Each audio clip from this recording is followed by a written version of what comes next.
জানুয়ারি ফেব্রুয়ারি 2 মাস শীতের জন্য লেপ দেওয়া হতো, মোটা লেপ।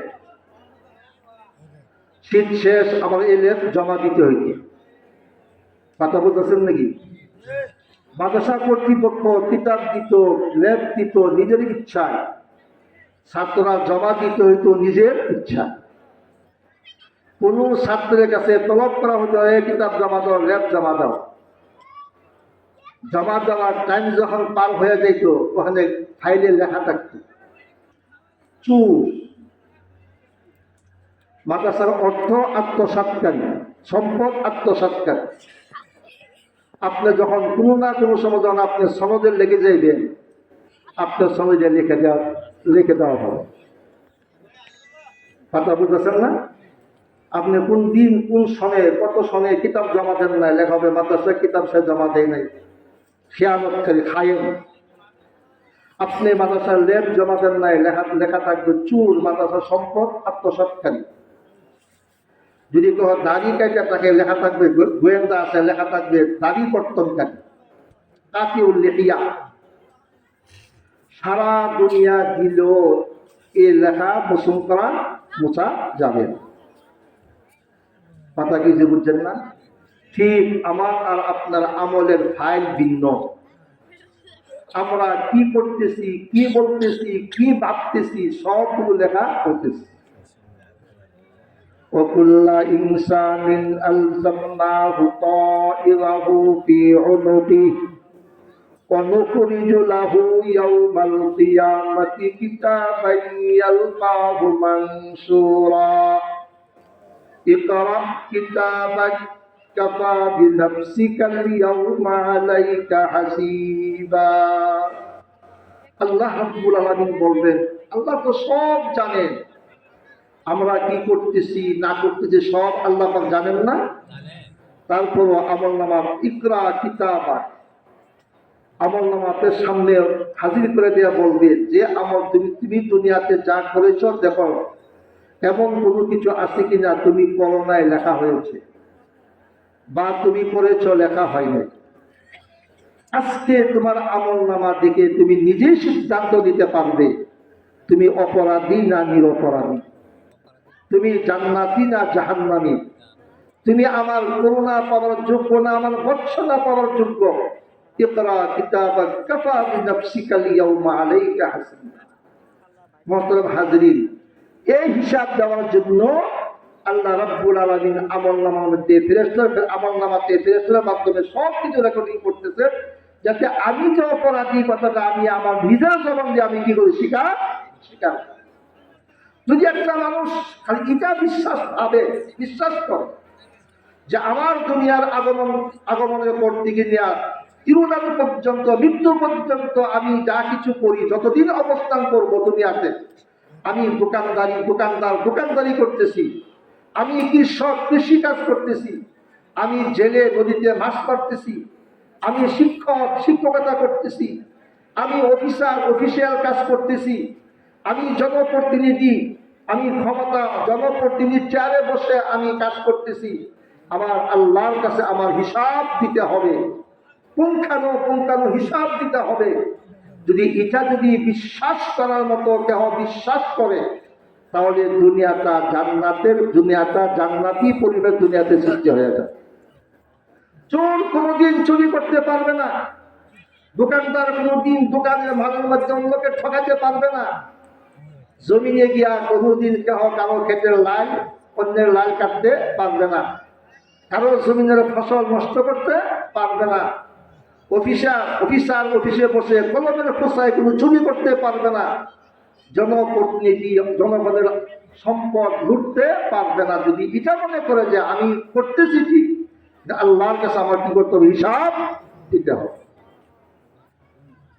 দিতে হবে না?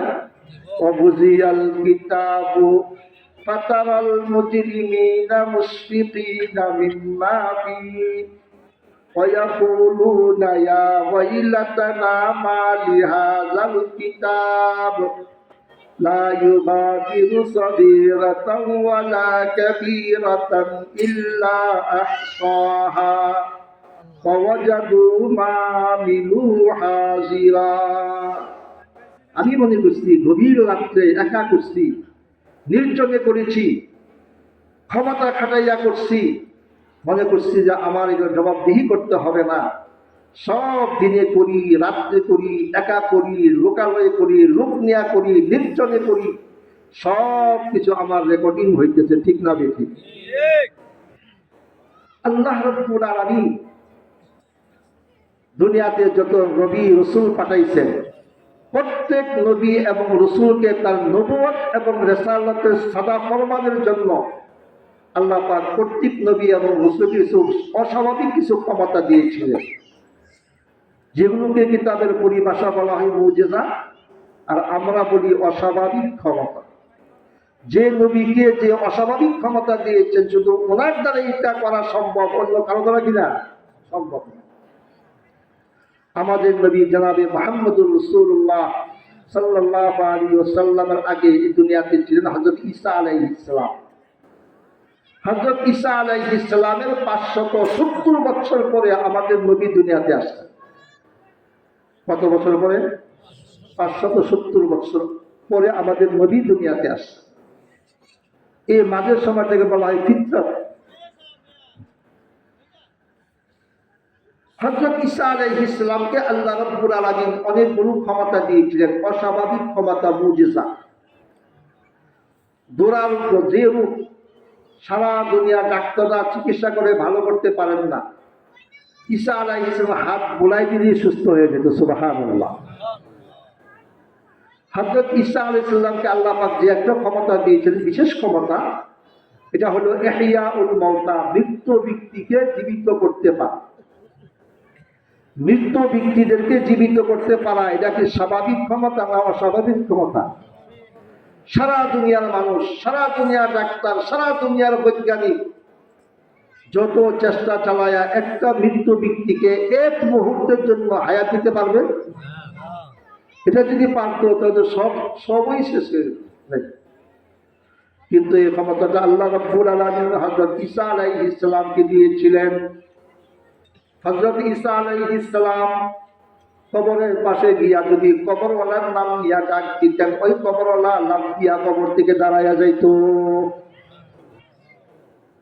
লোকেরা বলল, হুজুর, এ পর্যন্ত যাদেরকে আপনি মৃত্যু ব্যক্তিদেরকে জীবিত করে দেখাইছেন, তারা মৃত্যুবরণ করেছে, বেশি দিন হয় নাই। আমরা দেখেছি, আমাদের মুরব্বী আমরা দেখেছে, হাজার হাজার বছর আগে যারা মৃত্যুবরণ করেছেন, এমন একজন লোককে যদি আপনি জীবিত করে দেখাইতে পারেন, তাহলে আমরা মনে করবো আপনি সত্যিকার নবী। আসলে এই প্রস্তাবটা দিয়েছে ঈমান আনার জন্য না, ঈসা আলাইহিস সালামের নবুয়তকে মানার জন্য না। এদের ধারণা ছিল হাজার হাজার বছর আগে যারা মারা গেছে, এমন লোককে জীবিত করার কোনো প্রশ্নই। কত বড় নির্ভুল! আরে 10 বছর আগে যে মারা গেছে, তাকে যদি আল্লাহর হুকুমে জীবিত করা যায়, উনি জীবিত করতে পারেন। 10,000 বছর আগে যারা মারা গেছেন, তাদেরকে কি আল্লাহ পাকের হুকুমে জীবিত করতে পারতেন না? এখানে ক্ষমতা কার? আল্লাহ। কিসের কাছে আর দূরে? তারপরও ঈসা বললেন, ঠিক আছে, হাজার হাজার বছর আগে মারা গেছে এমন একজন কবর ব্যক্তির কবরের পাশে তোমরা আমাকে নিয়ে যাও। তখন তারা নিয়ে গেল হযরত সাম আলাইহিস সালামের ছেলে, নূহ আলাইহিস সালামের ছেলে সাম আলাইহিস সালামের কবরের পাশে নিয়ে আসে।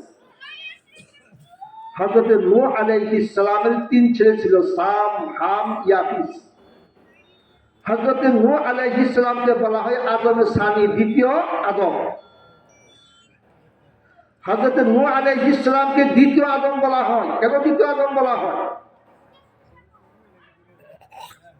হযরত নূহ আলাইহিস সালামের সময় একটা প্লাবন হয়েছিল, বিশ্ব বন্যা।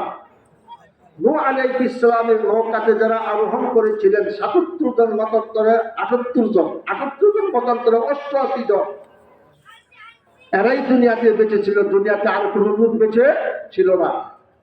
কিন্তু এদের থেকে কোনো বংশ বিস্তার হয় নাই।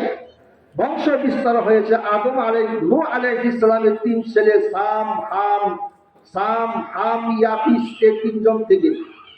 এই জন্য নূহ আলাইহিস সালামকে দ্বিতীয় আদম বলা হয়। নূহ আলাইহিস সালামের ছেলে সাম আলাইহিস সালামের কবরের পাশে নিয়ে আগে ঈসা আলাইহিস সালাম। নাকি ঘুমাইতেছেন নাকি? আর আপনি পরে ওয়াজ শুনেন, আমি কিছু কথা শুনেন। হাজার হাজার মানুষ জমায়েত হয়েছে কেন? আর ঈসা আলাইহিস সালামের অপারগতা প্রকাশ পাবে আর আনন্দ উল্লাস করবে, এটা করার জন্য। কথা বুঝেন নাই? হযরত ঈসা আলাইহিস সালাম বললেন কবরটা, বলল আমরা লোক মারফতে শুনে আসছি হযরত নূহ আলাইহিস সালাম ছেলে সাম আলাইহিস সালামের কবর। হযরত নূহ ঈসা ডাক দিলেন, ইয়া সাম আপনা নূহ কুম বিইذনিল্লাহ। ও নূহ আলাইহিস সালামের ছেলে সাম, তুমি আল্লাহর হুকুমে দাঁড়ায়া যাও। কার হুকুমে? হযরত সাম আলাইহিস সালাম লাফ দিয়া কবর থেকে দাঁড়ায় গেছেন। সুবহানাল্লাহ। উপস্থিত হাজার হাজার মানুষ নির্বাক, যেটা হবে না আমরা, হতে পারে না আমরা মনে করি, তো হয়েই গেল। হযরত ঈসা আলাইহিস সালাম সাম উপস্থিত লোকদের দিকে তাকাই দিলেন, উপস্থিত লোকেরা সামের দিকে তাকাইলেন। হাজার হাজার বছর পরে দুনিয়া হওয়া, কথা বলছেন না? এখন যদি আমাদের 100 বছর আগে যারা নাকি মধ্যনগরতে মারা গেছে, এমন কিছু লোক যদি আল্লাহ হয়তো দেখি আগে মধ্যনগরতে কেমন আছে না আয়া চিনব। হযরত ঈসা বললেন সামকে, হুজুর আপনি কত বছর আগে মারা গেছেন, মৃত্যুবরণ করেছিলেন? হযরত সাম বললেন 4000 বছর আগে আমি মৃত্যুবরণ করেছিলাম। সুবহানাল্লাহ বলতেন না? কয় হাজার বছর আগে? 4000 বছর আগে। 4000 বছর আগের দুনিয়া আর পরের দুনিয়া বেশ কম আছে না? এরপরে যে কথাটা আমার আলোচনা শেষ। হযরত ঈসা আলাইহিস সালাম বললেন, হুজুর আপনার কাছে আমার একটা প্রশ্ন। আপনার দুনিয়ার অবস্থানকালীন সময়টুকু ছিল ইব্রাহিম আলাইহিস সালামের আগে। কার আগে?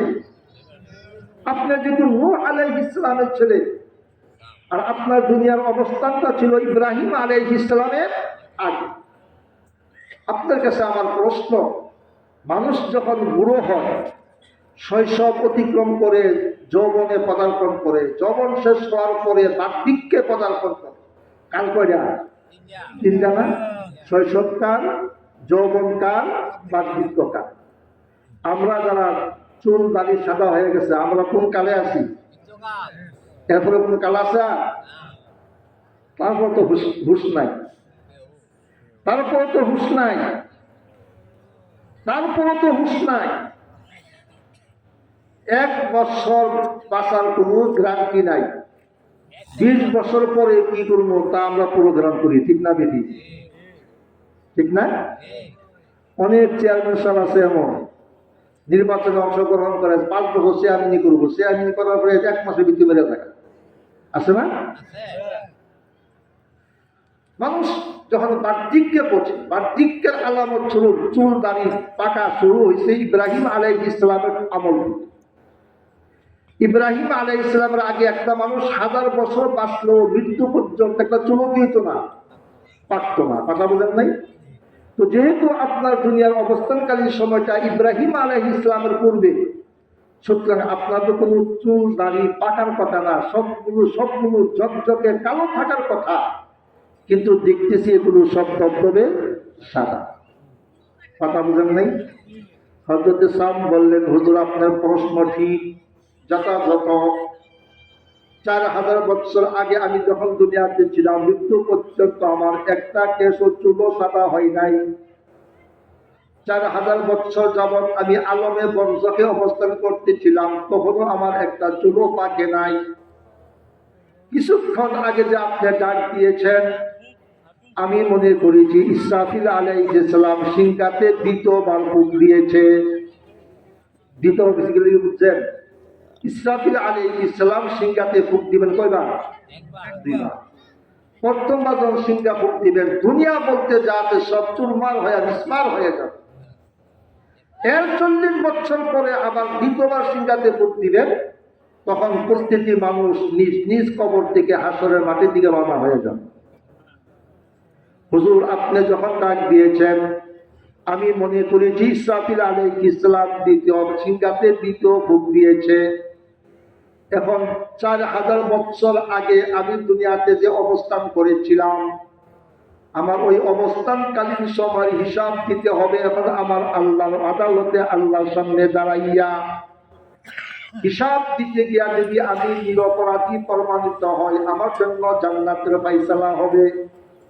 হিসাব দিতে গিয়া যদি আমি অপরাধী প্রমাণিত হয় আমার জন্য জাহান্নামের ফায়সালা হবে। এই জন্য মুহূর্তের মধ্যে এই ভয়ে আমার চোখগুলো সাদা হইয়া গেছে। দুনিয়ার হিসাব দিতে হবে আমার আল্লাহর কাছে। আল্লাহকে দুনিয়ার সবকে ফাঁকি দেওয়া যাবে কিন্তু আল্লাহকে ফাঁকি দেওয়া যাবে না। এই ভয়ে মুহূর্তের মধ্যে আমার সবগুলো চুল সাদা হয়ে গেছে। মুহতারাম হাজিরিন, আসলাম কার হুকুমে? আল্লাহর হুকুমে। আসার পরে আমার হায়াতের রশিদ কার হাতে? আল্লাহর হাতে।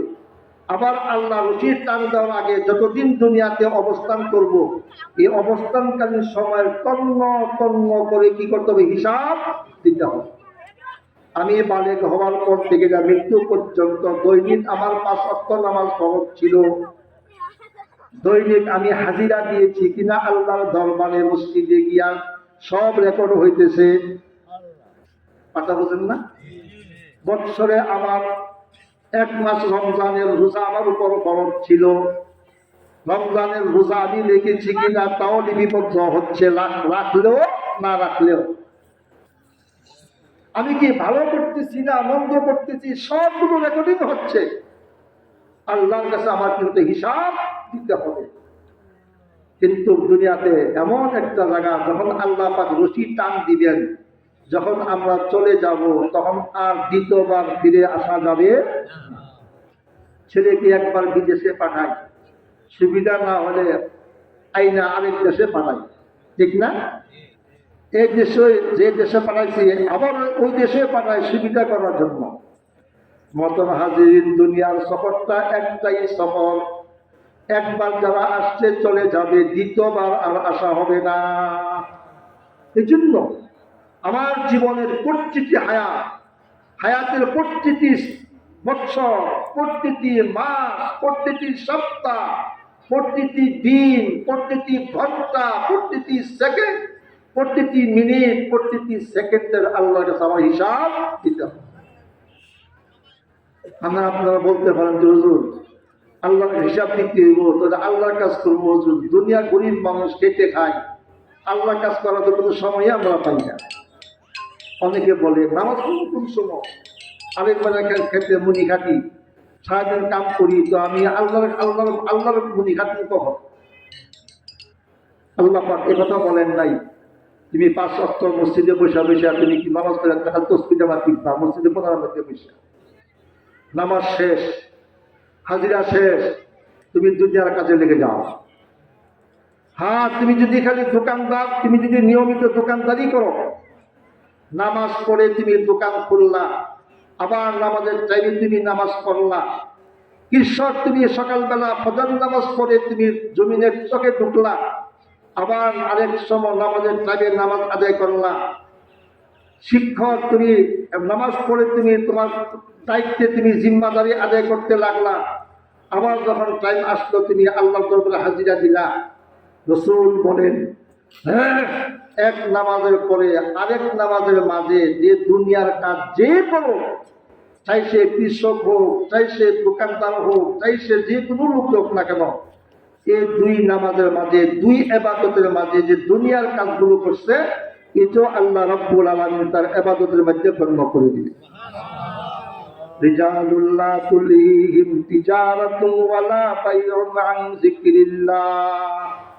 ওই সমস্ত দোকানদার, ওই সমস্ত কৃষক, ওই সমস্ত জিম্মাদার ব্যস্ত মানুষ যারা দুনিয়ার শত ব্যস্ততার মধ্য দিয়েও আল্লাহ রাব্বুল আলামিনের হুকুমগুলো যথাযথভাবে পালন করেছে, আল্লাহ রাব্বুল আলামিনের নিষেধাজ্ঞাগুলো যথাযথভাবে প্রত্যাহার করেছে, আল্লাহ রাব্বুল আলামিন হিসাব নিকাশ হাসরের মাঠে হিসাব নিকাশের কার্যক্রম শুরু হওয়ার আগে একজন ফেরেশতার মাধ্যমে ডাক দেওয়াইবেন, এই ফেরেশতা তুমি বলো যেন ওই সমস্ত লোকেরা যারা দুনিয়াতে থাকাকালীন সময় শত ব্যস্ততাও তাদেরকে পরকালের সামান সংগ্রহ করতে অন্তরায় হয় নাই, দুনিয়ার মধ্যে ব্যস্ত ছিল বটে, বাকি পরকালের সামানও সংগ্রহ করেছে, তাদেরকে বলো তারা যেন দাঁড়া।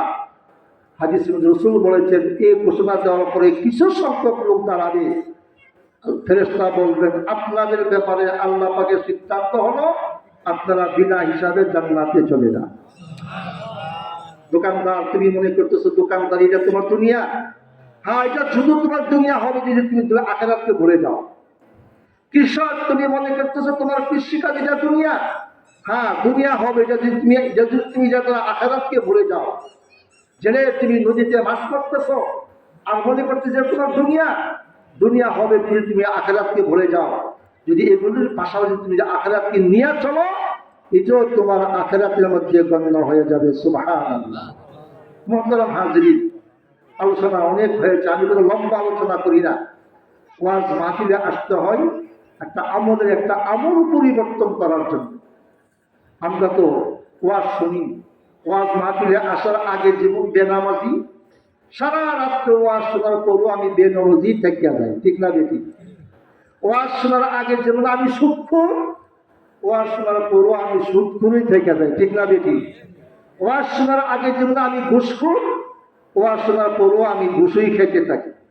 ওয়াজ শোনার আগে যেমন আমি পর্দাকে কি করলাম, লঙ্ঘন করলাম, ওয়াজ শোনার পরও আমি পর্দাই লঙ্ঘন করতে থাকি। ভাইয়েরা বলেন, এমন যদি হয় তাহলে ওয়াজ শোনা দ্বারা কোনো লাভ হবে? কিচ্ছু লাভ হবে। যে আয়াত আমি তেলাওয়াত করলাম, আয়াত আল্লাহ পাক বলেন, ইয়া আইয়ুহাল্লাযীনা আমানুত্তাকুল্লাহ, ও ঈমানদাররা তোমরা আল্লাহকে ভয় করো। শুধু ঈমানই তোমার জন্য যথেষ্ট নয়।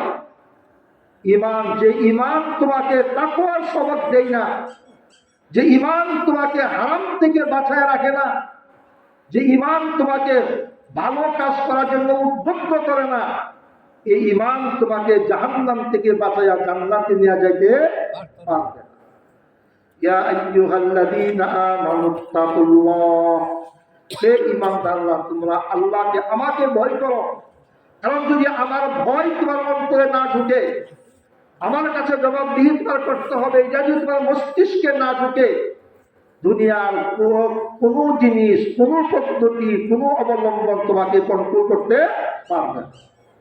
চোরকে পুলিশ দিয়া নিয়ন্ত্রণ করা যায় না, যাবে? ডাকাতকে কোনোদিন পুলিশ দিয়া নিয়ন্ত্রণ করা যায় না, বরং পুলিশ যখন ধরা পড়ার পরে জেলে জেল থেকে এসে সে ডাকাত হয়ে যায়। একমাত্র নিয়ন্ত্রণ করতে পারে মানুষকে কিসে? আল্লাহ পাকের ভয়। কিসের ভয়? আল্লাহ পাকের। এই জন্য আল্লাহ পাক বললেন, ইয়া আইয়ুহাল্লাযীনা আমানুত্তাকুল্লাহ, হে ঈমানদাররা তোমরা আল্লাহকে, আমাকে ভয় করো। ওয়াল তানজুর নাফসুম মা ইয়া আইয়ুহাল্লাযীনা আমানুত্তাকুল্লাহ, আল্লাহকে ভয় করো, আমাকে ভয় করো। আর আগামী দিনে তুমি কতটুকু প্রস্তুতি গ্রহণ করেছো, আখিরাতের জন্য তোমার প্রস্তুতি কতটুকু হয়েছে তুমি ভাবো। তোমাকে ভাবার জন্য আমি আকল, বিবেক, বুদ্ধি দিয়েছি। কারণ আমি যখন তোমার হায়াতের রশি আমার হাতে যখন টান দিব, তখন তুমি দুনিয়াতে থাকতে পারবে না। এই জন্য ভাইও, আল্লাহর ভয় নিয়ে, আল্লাহ রাসূল কারীম সাল্লাল্লাহু আলাইহি সাল্লামের তরিকা মতে, আমি রাসূলের উম্মত হিসাবে, আল্লাহর বান্দা হিসাবে আমার দৈনিক, আমার যা করণীয় এবং আমার যা বর্জনীয়, করণীয় কাজগুলো করতে হবে, বর্জনীয় কাজগুলো বর্জন করতে হবে। তাহলে আমি আমার আখিরাতের সামান সংগ্রহ হবে। এই সামান নিয়ে আমি আল্লাহ যখন রুচিতে টান দিবেন, তখন আমি খালি হাতে নয়, রিক্ত হস্তে নয়, আমি সামান নিয়ে আল্লাহর কাছে যাইতে পারবো। আল্লাহ রব্বুল আলামিন আমাদের সকলকে আমার আখিরাতের সামান নিয়ে আল্লাহর সন্তুষ্টি অর্জন করে, আল্লাহর রাসূলের রেজামন্দ সন্তুষ্টি অর্জন করে আল্লাহর কাছে যাওয়ার তৌফিক আল্লাহ পাক আমাদের সকলকে নসিব করুন। ঈমানের সাথে, নেক আমলের সাথে আল্লাহর কাছে যাওয়ার তৌফিক আল্লাহ পাক আমাদের সকলকে নসিব করুন। ওয়া আখিরু দাওয়ানা আলহামদুলিল্লাহি রাব্বিল আলামিন। আমি এই বক্তার অপেক্ষা ছিলাম, সে আসলে আমি আলোচনা শেষ করে দেব। এতক্ষণ তো আপনারা আলোচনা শুনছেন, ওয়াজ না। এখন আপনারা ইনশাআল্লাহ বক্তা আসছেন, ওয়াজ শুনবেন, সে অনুপাতে আমল করার জন্য চেষ্টা করবেন। আমিও যে কিছু আলোচনা করলাম, এই কথাগুলোর উপর আল্লাহ পাক আমাকে এবং আপনারা যারা শুনছেন আপনাদেরকে আমল করার তৌফিক আল্লাহ পাক আমাদের সকলকে নসিব করুন। আসসালামু আলাইকুম ওয়া রাহমাতুল্লাহি ওয়া বারাকাতুহু। আলহামদুলিল্লাহ তুম্মা আলহামদুলিল্লাহ, মাশাআল্লাহ, জাযাকুমুল্লাহ। আমরা সকলেই দোয়া করব আল্লাহ তাআলা যেন হুজুরকে আমাদের মাঝে আরো দীর্ঘজীবী করেন। হুজুর আমাদেরকে দিবারাত্রে যে কোনো সমস্যায় আমাদের ডাকে সবসময় সাড়া দেন। হুজুর যে কোরআন সুন্নাহর আলোকে গুরুত্বপূর্ণ যে আলোচনা করেছেন, আমরা সেই আলোচনার উপর যথাযথভাবে আমল করার চেষ্টা করব। সম্মানিত ইসলাম প্রিয় তাওহীদি জনতা,